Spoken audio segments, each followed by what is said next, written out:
Good evening. A couple minutes late tonight. I said I'd be going live at 7:30 p.m. to read a couple chapters of the Bible, as I've been doing for the last about 3 months. I was in the bath and got a little distracted and suddenly realized it was 7:29 and I wasn't going to make my 7:30 Bible reading deadline, if you will. Almost thought of not reading it today. I almost feel my want to look for spirituality in the Old Testament is dwindling quickly. As I've been hoping it gets better for about 2 months now, but I don't know if it's getting better. It might be getting worse, and I might be getting less faith and less inspired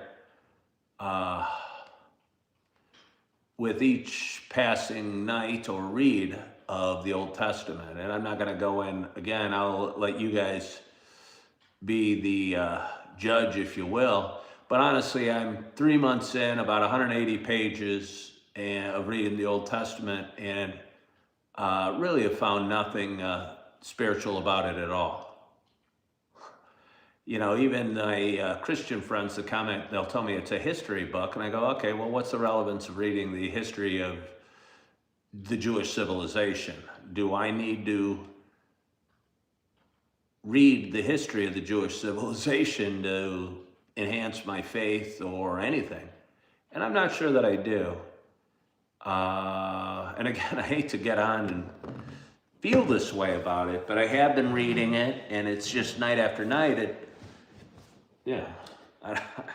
I find nothing holy about the Old Testament, or nothing inspirational, or nothing that enhances my faith. But I'm a stubborn fool, and I like to think I can do anything I set my mind to. And about 3 months ago, I set my mind to reading the Bible cover to cover. And tonight, on this January 4th, we're going to be reading chapters 13 and 14 from the book of Joshua. Chapter 13, again, book of Joshua. Land still to be conquered. Now Joshua was old and advanced in years, and the Lord said to him, "You are old and advanced in years, and there remains yet much land to possess. This is the land that yet remains, all the regions of the Philistines, and all those of the Geshuites, and those of Avim in the south, all the land of the Canaanites, and Mirah that belongs to the Sidonites, to Aphek, to the boundary of the Amorites, and the land of the Jebusites, and all Lebanon, toward the sunrise, from Baal-Gad below Mount Hermon to Lebo Hamath, all the inhabitants of the hill country, from Lebanon to Misharoth-Maim, even all the Sidonians. I myself will drive them out from before the people of Israel. Only allot the land to Israel for an inheritance, as I have commanded you. Now therefore divide this land for an inheritance to the 9 tribes and the half-tribe of Manasseh, the inheritance east of Jordan. With the other half of the tribe of Manasseh, the Reubenites and the Gadites received their inheritance, which Moses gave them, beyond the Jordan eastward, as Moses, the servant of the Lord, gave them, from Aor, which is on the edge of the valley of the Arnon, and the city that is in the middle of the valley, and all the table of Medeba as far as Dibon, and all the cities of Sihon, king of the Amorites, who reigned in Heshbon as far as the boundary of the Ammonites, and Gilead, and the region of the Geshuites, and the Mathalites, and all Mount Hermon, and Al-Bashan to Salekah, all the kingdom of Og in Bashan, who reigned in Asheroth and in Edreel. These Moses had struck and driven out. Yet the people of Israel did not drive out the Geshurites or the Makahites, but Geshur and Makkah dwell in the midst of Israel to this day. To the tribe of Levi alone Moses gave no inheritance. The offerings by fire to the Lord God of Israel are the inheritance, as he said to him. And Moses gave an inheritance to the tribe of the people of Reuben according to their clans. So their territory was from Aroer, which is on the edge of the valley of the Arnon, and the city that is in the middle of the valley, and all the tableland by Medeba, with Heshbon and all the cities that are in the tableland, Dibon and Bamoth Baal, and Beth Baal Meon, and Jahaz, and Kedemoth, and Mapheth, and Kiriam, and Sibah, and Zerah-Sharar on the hill of the valley, and Beth Peor, and the slopes of Pisgah, and Beth Jemos, that is, all the cities of the tableland, and all the kingdom of Sihon, king of the Amorites, who reigned in Heshbon, whom Moses defeated with the leaders of Midian, Evi, Rechem, Zur, and Hur, and Reba. The princes of Sihon who lived in the land. Balaam also the son of Beor, the one who practiced divination, was killed with the sword by the people of Israel among the rest of their slain. And the border of the people of Reuben was the Jordan as a boundary. This was the inheritance of the people of Reuben, according to their clans, with their cities and villages. Moses gave an inheritance also to the tribe of Gad, to the people of Gad according to their clans. Their territory was Jazer, and all the cities of Gilead, and half the land of the Ammonites to Aroer, which is east of Rabbah, and from Heshbon to Ramath Mizpah, and Bethlehem, and from Manahem to the territory of Debir, and in the valley of Beth Haram, Bemerha, Sukkoth, and Zaphon, the rest of the kingdom of Sihon, king of Heshbon, having the Jordan as a boundary, to the lower end of the sea of Chinnereth, eastward beyond the Jordan. This is the inheritance of the people of Gad, according to their clans, with their cities and villages. And Moses gave an inheritance to the half-tribe of Manasseh. It was allotted to the half-tribe of the people of Manasseh, according to their clans.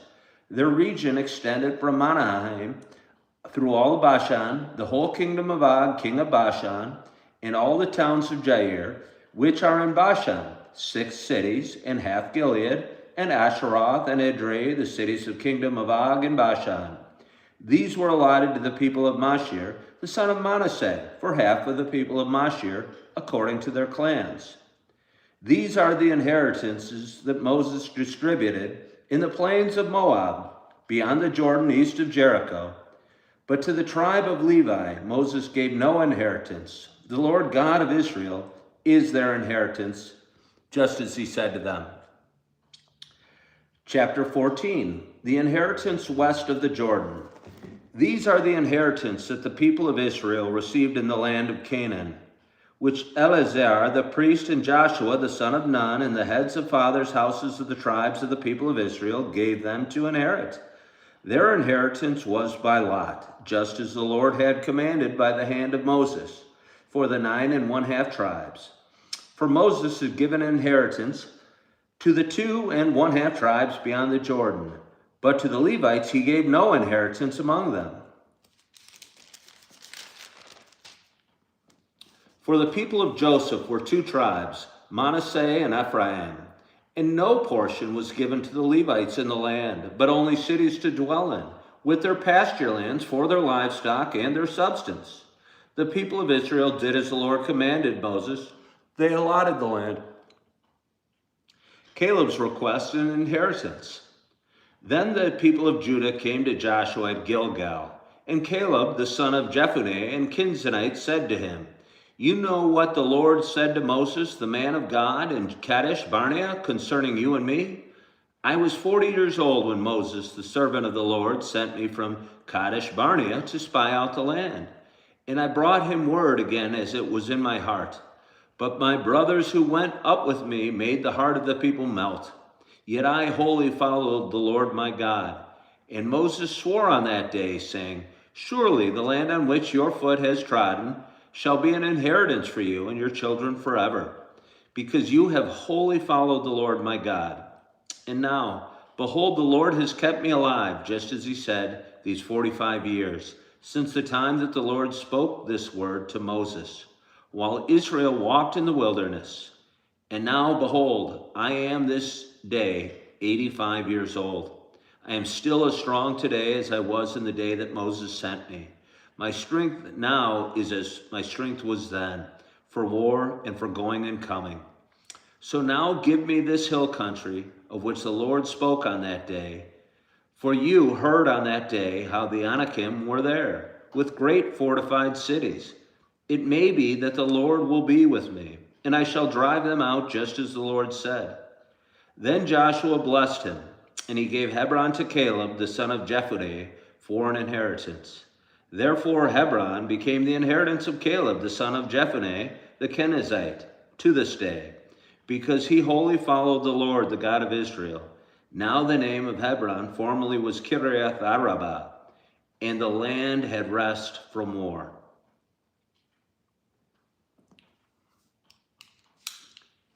And with that, I finished chapter 13 and 14 from the book of Joshua. Again, it's kind of hard for me. I don't know. I mean, if that is the accurate history of, I don't know, Israel or Hebrews or Judaism or whatever, I just don't know. I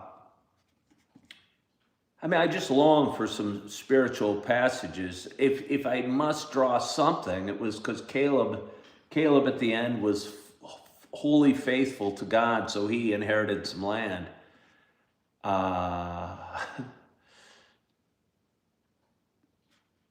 But yeah. So anyway, that was chapter 13, or excuse me, what was that? 14 and 15, I think.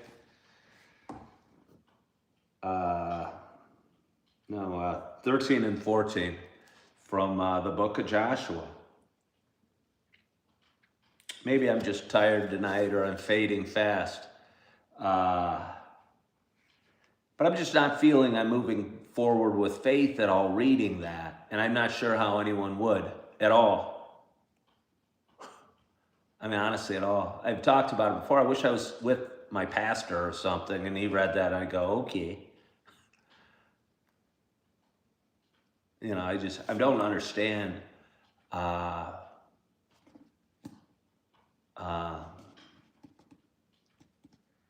what its relevance is at all. And either I'm missing something or, I mean, I don't think I'm missing something. Again, I was talking at my church about reading it 3 months ago, and everybody told me to skip to the New Testament. And my thought was, well, why is it even in here, the Old Testament? And I honestly don't know the answer to that. So anyway, I want to thank you so much for joining. And sorry if I was a bummer a little bit today. Jaws says, keep that hand to the plow. Jaws, do you understand what I'm saying? You know, do you understand what I'm saying? I mean, chapter 13, there was just a bunch of, I don't know, weird cities, names of cities in ancient times. And they don't get, okay, you do, okay. I appreciate you saying that, because I just am reading it every night going, get me something that means something rather than just telling me random cities' names in ancient times. But anyway, I want to thank you for joining me. I'm going to get off now. And I appreciate you. And I hope you're having a wonderful evening. You are feeling good. You are loving yourself. You are forgiving yourself. And as always, I hope to talk to you soon. Bye-bye.